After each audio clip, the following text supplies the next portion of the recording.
থাপড় দেবো, একটা চোখ বাসটা করে দেবো কিন্তু একদম। কোন জায়গায় কি বলতে জানিস পুকাতে না, কি লেগে বলে জানিস কম লেখা। আপনারা হুজুর, আপনাদের পিছনে হাজার হাজার লোক নামাজ পড়ে, আপনাদের মধ্যে 12 রকম মত কেন? এটা আপনার একজন বললো, প্রথম যে লোক বক্তব্য দিলে যে আলহামদুলিল্লাহ না পড়লে তার পিছনে যে দাঁড়ায় নামাজ হবে না। আচ্ছা, মানে এখন মূল প্রশ্ন হলো আমাদের মত এত বেশি কেন? এইটা এত মত বেশি বক্তব্য দিচ্ছেন, হ্যাঁ সব শুনলাম, আমাদের মধ্যে দ্বিধাবন্ধ পাড়াই দিচ্ছেন তো আপনারা।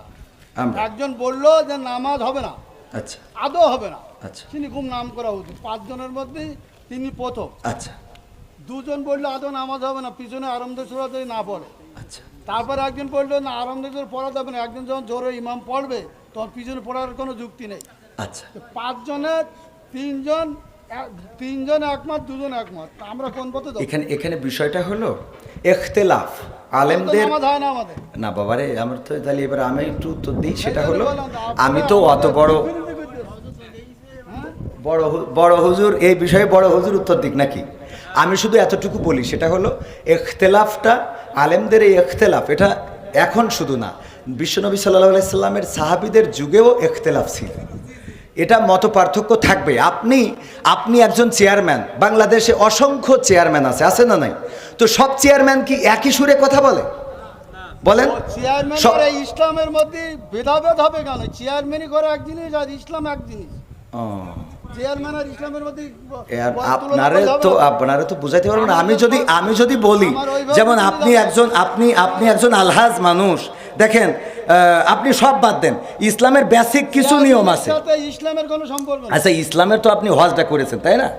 হজ করেছেন না? আমি যে প্রশ্নটা আপনার কলম, এখানে 600 লোক আছে, আপনি সঠিকভাবে উত্তর সঠিকটা আপনি তো উত্তরের আগেই তো বকর করতেছেন, আমার উত্তরটা দিতেই দেন। আমার কথা তো বলতে দেবেন, তা বলতে না দিলে আমি কি করে বুঝাবো? ফালতু কথা বলিছেন, বলো খবরদার, ল্যাঙ্গুয়েজ সোজা করেন না, সোজা করে দেবো কিন্তু একদম বলেন, ল্যাঙ্গুয়েজ সোজা করে বলেন। আমি বলছি আমার কথা তো বলতে দেবেন, ল্যাঙ্গুয়েজ সোজা করে দেবো কিন্তু একদম। বিয়াদব লোক কম নাগার ভকর করতে আমি থাপড় দেবো, একটা চোখ বাসটা করে দেবো কিন্তু একদম। আমি প্রশ্ন করলাম যে একজন লোক বলতে আলহামদুলিল্লাহ নামাজ পড় না, শুরু না বললে নামাজ হবে না, ফালতু ভাবতেছি। আমি বলছি আমার উত্তরটা তো দিতে। কোন জায়গায় কি বলতে জানিস পুকাতে না, কি লেগে বলে জানিস কম নাগার।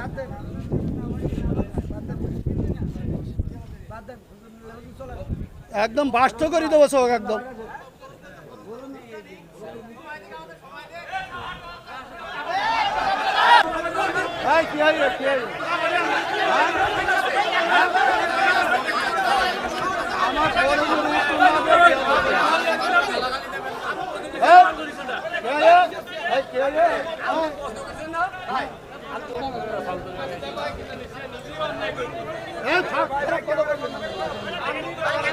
আমার